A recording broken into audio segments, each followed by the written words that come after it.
All right, fantastic. Welcome, ladies. We are so excited that you are here. We're going to devote our time this morning, or now this afternoon, if you're Central Standard Time, to balancing our bodies, hormone smart fitness for real women, because we're all going through this change. We're all destined to go through this change, and maybe you're already on the other side of it. And how do we take care of our bodies in regards to good fitness, health, and doing things that are being very proactive, but helping our bodies and not adding more stress. So please feel free to comment, be engaging. We are so thankful that you are here. All right. Jody did the screen flip. Yeah, the screen fit. Hi, my name's Jody. This is just a little bit about me. I am an EFT practitioner, a menopause educator, and a mental wellness coach. And I have been married to the same husband 36 years in September. So 35 years. I have 3 grown children, 4 grandchildren. And I have struggled with my hormonal imbalance my whole life. That's why this is a second passion of mine to help me, to help other women feel better during this time. So thank you for being here today. Yeah, we're excited. My name is Amy Myers. I'm a certified mental wellness coach also. I'm 49 years old. I call myself surgical menopause because I had a hysterectomy. Married to Greg, it'll be 30 years in June. I have 2 boys, also an empty nester begging for grandchildren when God's timing lines up, not going to lie. And my hormone imbalance was really focused around difficulties in losing weight and my body confidence, lots of dieting, trying all sorts of things. And I could lose weight always just to gain it back. And in the recent years, I've been able to shed the weight, keep it off. And so my passion is helping women find those natural solutions to help them do the same thing. And Jody and I are both on TikTok, so you can follow us both. And that's where we really pour into women struggling with that hormone imbalance. So today, what we're going to talk about is traditional fitness fails that women in perimenopause and beyond seem to struggle with, what your body really needs during these hormone fluctuations, the power of strength training for your hormones. I'm going to share an ideal routine that might help you get started and be kind of a foundation. So we'll talk about some smart workouts, and then we'll also talk about cardio and its place in this journey, and how we can use it for joy, not punishment. Okay, so the fitness mistake that women often make, I want to tell you a story really quick. There was a season in my life where I kept, chasing that woman I used to be in my 30s. I remember how I used to just drop weight fast, run on little sleep, crush boot camps, like skip meals, and somehow I still functioned. Have no idea. So when my body really started changing in perimenopause, I kind of panicked and I doubled down. I worked out harder. I cut calories and I said no to carbs and no to cardio, or yes to more cardio. But instead of like really getting results from that, I got really exhausted. I was puffy all the time. I had a lot of anxious feelings. I was snappy. I was really stuck where I was. And no matter how hard I pushed, nothing was working for me. So here's the truth about most of us are never told during this time is that over exercising, restrictive eating, and constant cardio, all of these raises our cortisol level. And high cortisol actually means more belly fat, more burnout, and zero process. So we're not meant to chase the woman we used to be. The new season requires a new strategy and the one that works with our hormones and not against them. So that's a little bit about like what happens here during this time. Okay, so let's talk what's really happening inside our bodies during midlife. So as we move through our menopause journey, perimenopause journey, our reproductive hormones, specifically estrogen and testosterone, they are on the decline. And that's normal. I want everyone to normalize the fact that our reproductive hormones, as we get older, they're supposed to diminish a little bit. It's just how our body works. But what happens is it creates this big ripple effect that no one really warns us about. And previous generations were never talking about it. So if you're a Gen Xer, our generation, we get loud about it. We don't even call it the change anymore. We just boldly say, I'm going through menopause and it's crap, or I'm struggling and I feel this way. So at the same time, our reproductive hormones are undiminished. Our cortisol level, our stress hormone, is actually starting to rise. And this shift creates what we call the hormone gap. So estrogen and progesterone are going down and cortisol is going up. And this gap between the two, it makes it harder to lose fat, harder to control our cravings, harder to manage energy, and much easier to store belly fat. And this is why you're gaining weight. Even though you're eating healthy, you're moving your body, you're dieting, your exercise, your cravings for sugar and carbs are likely a bit out of control. You feel exhausted even after a full night's sleep. And then you fight this fatigue during the day and you're tired during the day, but then you can't sleep at night. It's kind of the irony of it. You're feeling more anxious, moody, your body just feels completely off. And it's not aging.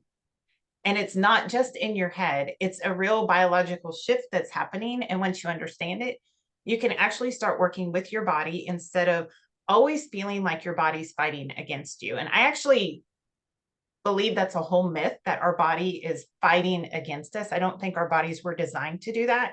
No. It's proven that over time, your body can heal itself. It was never designed to be at war with itself. Correct. So go ahead, Amy, where you're going to do this one. There we go. Okay. So how does exercise affect our hormones? Okay, so let's talk about what's really going on under the surface when we overdo exercise, especially during this hormonal transition. So when we push through with intense workouts, like HIIT exercises every day, long runs, fasted workouts, or 2-a-day workouts, our body doesn't see that as healthy. It seems it as stress. And when our body feels stressed out, it pumps out that cortisol, that stress hormone. And now cortisol isn't bad, you guys. It actually is a way for us to survive. Keeps us from danger, gives us the energy for danger, gives us the energy for exercise.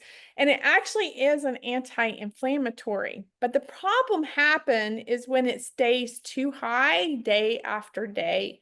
And that becomes a problem. And because it's a problem, because this is what happens during this time. So cortisol tells your body, store fat for safety. And this is a way of survival. This is our primal mind and our primal body taking care of itself. And especially it stores it around our belly area. So a lot of times we're just like, oh my goodness, why did I develop this belly that I've never had before? And that's because it's trying to protect your organs. It's trying to say, let me cover this area so everything is protected in here. Let me store this fat in case something is going on. Your belly has all these cortisol receptors. And so when that stress hormone goes up, that belly just takes it on and keeps it right there. But what it also does is it will slow down your digestion and your thyroid, and it really makes you feel tired and puffy. Have you ever noticed that maybe your face is getting a little bit puffier, kind of a moon face? That is because that's what's going on. So it also throws off your hormone like insulin. Have we heard of insulin resistance before?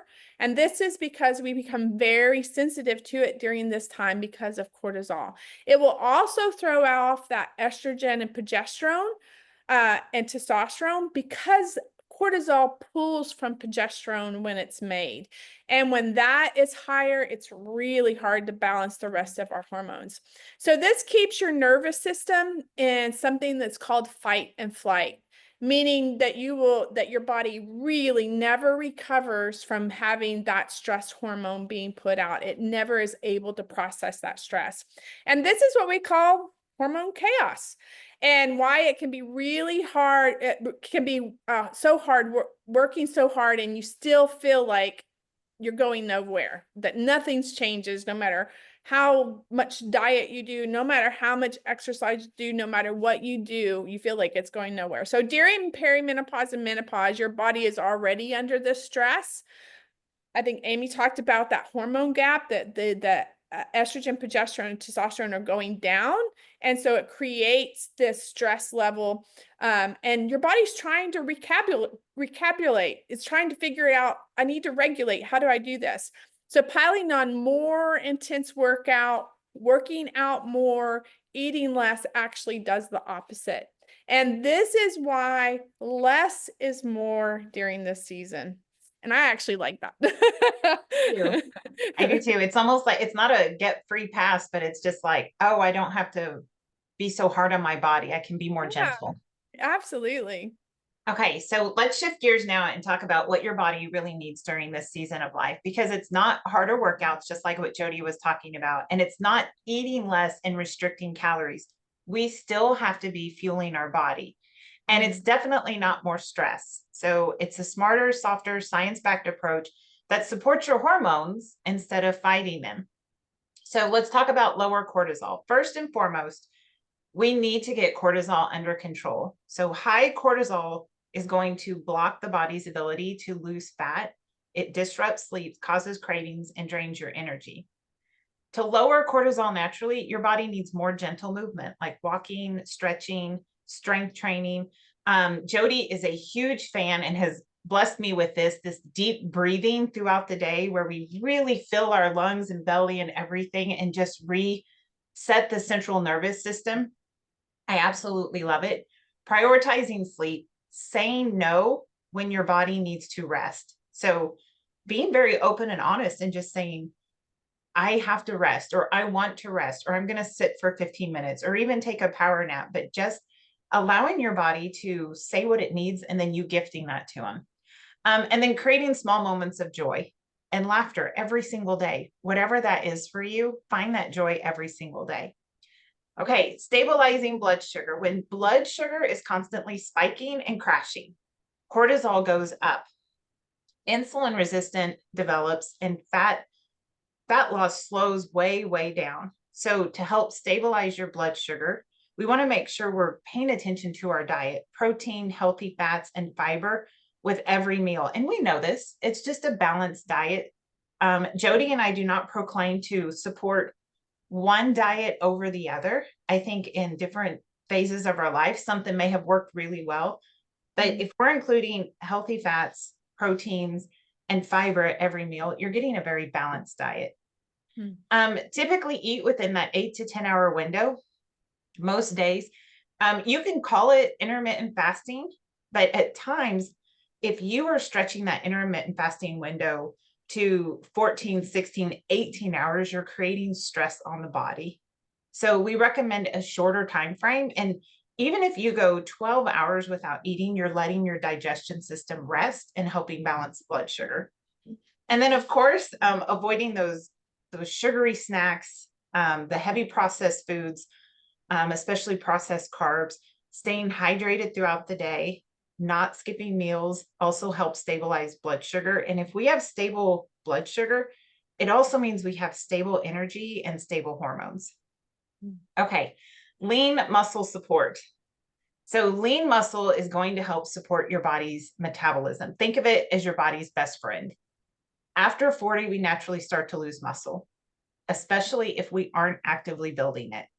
So muscle tone or building muscle helps burn calories even at rest. So what you've done is increased your metabolic rate. So if you have muscles like right now in this moment, sitting on a Zoom call, your body is still actively burning calories at a higher rate than if you didn't have the muscle. Muscles help protect your bones and your joints. It improves insulin sensitivity, so easier to lose fat. Boosts energy and stability, and you get strength for life. So I don't know if anyone else, but I think about as I get older, I've watched some people that I love in my life not have the strength to even keep themselves from falling down or being able to get up out of a chair without support and without help. And those are things we may take for granted now because we honestly can't imagine it. But we all have those people in our life where you see them and you're just like, I still want to feel good. And I want to live a life as long as I can, unassisted. And so we recommend strength training 2 to 3 times a week, and it can totally change how your body looks and how you feel. And remember, it's not about being in a gym for hours. Mm-mm. That's never what it's out. If you want to maximize your effort, lift heavy and slow, and you can let go of the fear of bulking up and being like a giant muscled woman. God was very generous with how he designed our bodies. We're supposed to be long and lean. So if the fear of bulking up is something that you're holding on to, that takes a very specific diet with a very regimented workout plan. And we're not looking for either of those. We're looking for a like a whole healthy diet, and then 20-30 minutes of lifting weights, and you can even do it in your house. The goal is to lift slow and heavy to help build those muscles. Okay, central nervous recovery, central system recovery.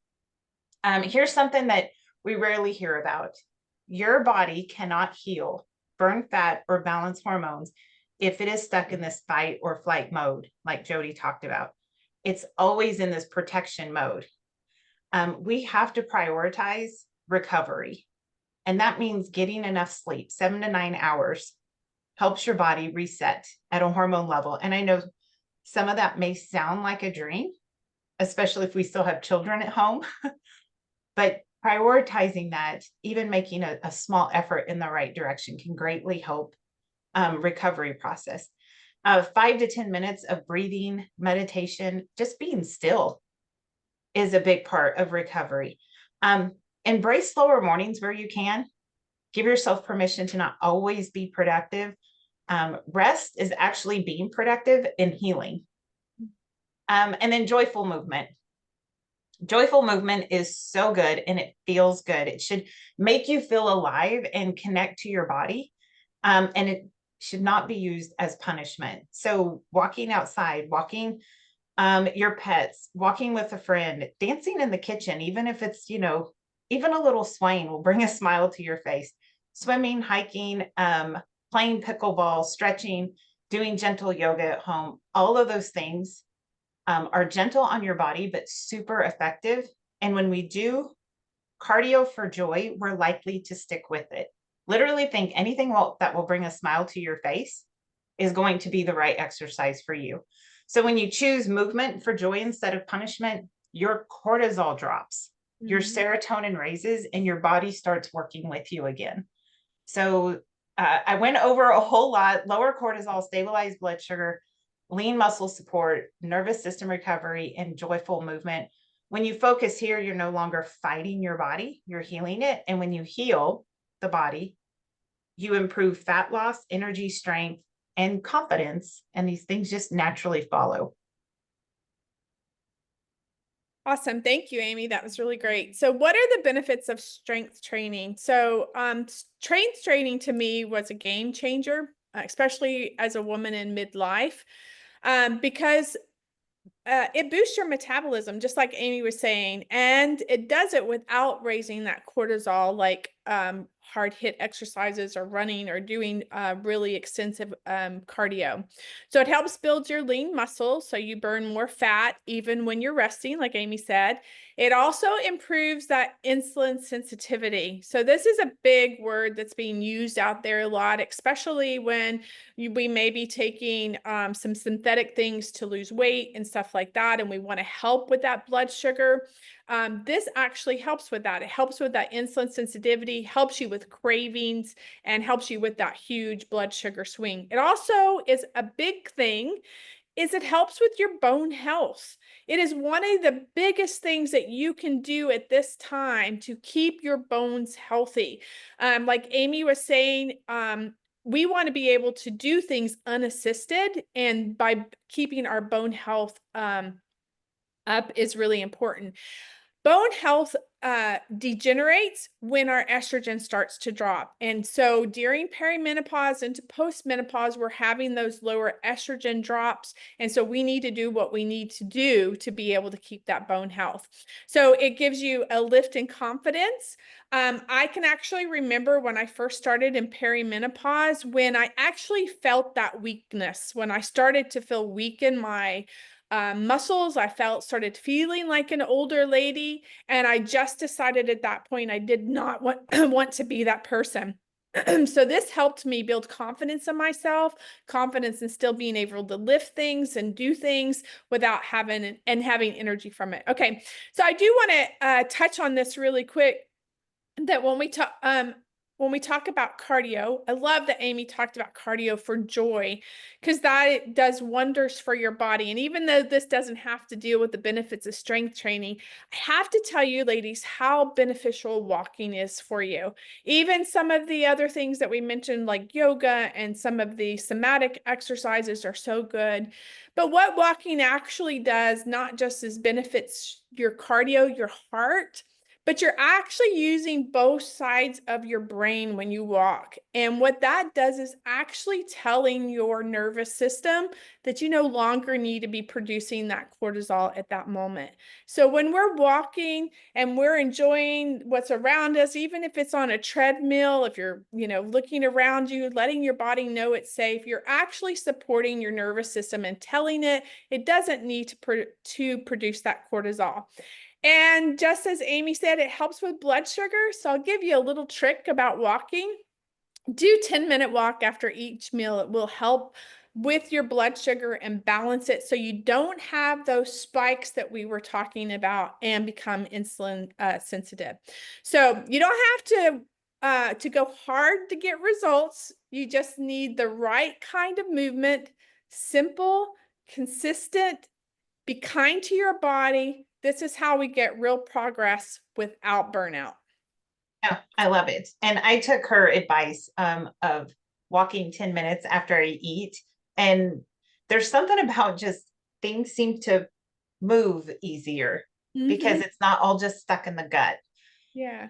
Hopefully you can incorporate that because it's super easy, 10 minutes. And literally, if it's just walking around your house, it's still doing that same thing. Like right now, it's thunderstorming out. So after lunch, I'm not going to get my walk-ins. I'm literally just going to pace my house with my earpod or AirPods in.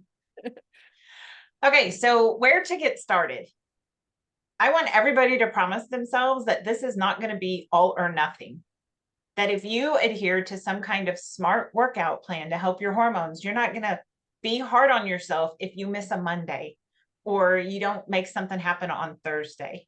Mm-hmm. So as we get older and we are wiser, we can lose the whole mentality of I've got to be 100% or it doesn't matter. That's Mm-hmm. not the case. Okay. So it's a sample workout. It's actually one that I adhere to, except I tend to jazzercise more than walk or yoga because I literally smile through the whole thing. Mostly because I'm a crack up. I'm not super coordinated. So me being almost 6 feet tall, I can only imagine what that looks like on the sidelines, and it lights my soul on fire. But I do adhere to strength training Monday, Wednesday, and Friday. When we rotate between upper body, lower body, and whole body, you give your muscles time to rest. Mm-hmm. It's in the resting that they build. And again, you don't have to have a gym membership. You can start with your body weight and grab a YouTube video. And if you want help finding YouTube videos, I'm happy to do that. Find a YouTube video, something you enjoy, and just do it there in your home. We recommend 2 to 3 strength training sessions per week. We don't work out more than 30 minutes when we're strength training. So 20, 30 minutes is going to help you get results. It's all about that consistency. And then just simply focus on your body, rest, and then sustaining, like be consistent. And again, it's not all or nothing. A little bit of maybe a tough love. If you have a job that is very mobile, that is not the same as working out.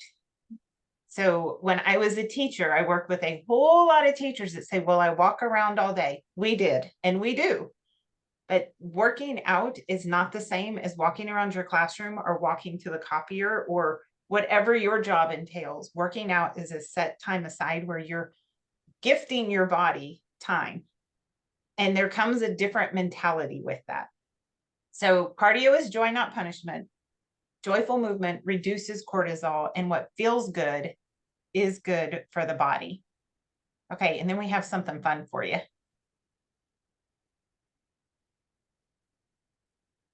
So we created this playlist of songs that are maybe upbeat, some are motivational, empowering, and all the things. And if you want this, you can simply take a picture of your phone with it right now, and it should open up in Spotify if you have Spotify, and then you can just download it right to your phone. And then the nice thing is you can, I think if you make a copy of it, you can edit it. So if you don't like a particular song that we picked out, you can get rid of it, or you can just fast forward through it. So am I good to go on? Everybody get it? If not, let us know and we'll make sure you get it, but kind of a fun playlist. Okay. How to incorporate all of this good stuff. Now, most of you are already using your Amari products and enjoying them. So nutrition and movement equals balance. You're already eating a healthy diet. Now you're going to make mindful decisions around exercise. And then, of course, you compare it with your Amari products. Some of these you probably are using. And then we wanted to share a few that we like that we may not be talking about on our TikTok, wherever you found us. Most of us are aware of the Happy Hormone Pack because it balances cortisol and metabolic and reproductive hormones. We know the importance of happy juice and good gut health because so many of our hormones are modulated in the gut. But we also have protein that is either whey or plant-based, just depending on your preference. We offer a gentle cleanse to reboot not just your gut microbiome, but also your liver. And it's a 3-day, very gentle reboot. And when you choose to do this, Jody and I would send you recipes and how-tos and all the things. We have a multivitamin, and the multivitamin is also methylated, so it absorbs quickly into your system. And then we have superfoods and a couple of different varieties. One is Sunrise, which is like a little pack you can rip off the top and slurp it up. It reminds me of those kid products now where being a mom seems a little easier because they have all these healthy to-go snacks for our kids. But then we also have it in a drink form. So lots of choices to help support your weight loss journey. And then as we move forward, we're already there, Jody. I know, it went by quickly, didn't it? It did. So to reach out to Jody, if she invited you, there's her phone number, email, her website. Same thing for me. We do these monthly presentations the last Wednesday of every month. So we pick a topic and then we dive into it, and then we'll leave the end after I stop recording for Q&A. If you want to already register for the next wellness event, you can take a picture of that and register. And then I'm going to stop recording, and you are welcome to unmute and ask questions around your fitness, around your hormone journey, anything that's come up. And we so appreciate you all being here. Thank you for taking the time out of your day.